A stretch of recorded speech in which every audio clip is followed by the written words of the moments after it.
ఛానల్కి తిరిగి స్వాగతం. ఈరోజు మనం భారతదేశం యొక్క అత్యంత ఆసక్తికరమైన మరియు వినూత్నమైన శక్తి ప్రారంభాలలో ఒకటైన గ్రీన్ హైడ్రోజన్ ప్రాజెక్ట్లోకి లోతుగా వెళ్లబోతున్నాం. ఈ ఆటను మార్చే ప్రాజెక్ట్ భారతదేశం యొక్క శక్తి రంగాన్ని విప్లవాత్మకంగా మార్చడం లక్ష్యంగా పెట్టుకుంది.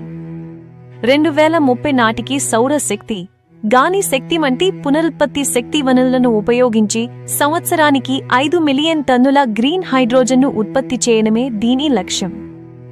గ్రీన్ హైడ్రోజన్ ఎందుకు అంత ముఖ్యమైంది? సాంప్రదాయ హైడ్రోజన్తో పోలిస్తే ఇది ఎలాంటి కాలుష్యం లేకుండా ఉత్పత్తి అవుతుంది. ఇది భారీ పరిశ్రమలు, షిప్పింగ్, విమానయానం వంటి కఠినమైన కార్బన్ ఉపశమనం చేయగల రంగాలను డికార్బనైజ్ చేయగలదు. ఈ project Reliance, Adani, Tata power, Indian oil వంటి సంస్థల భాగస్వామ్యంతో మరియు ప్రభుత్వ మద్దతుతో అమలు అవుతోంది.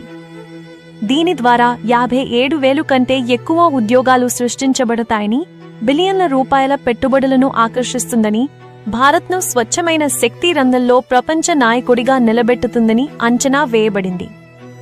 గ్రీన్ హైడ్రోజన్ మిషన్ నూతన ఆవిష్కరణలకు, ఎగుమతులకు దారితీస్తూ భారతదేశం క్లీనర్, గ్రీనర్ భవిష్యత్తు వైపు దారితీస్తుంది.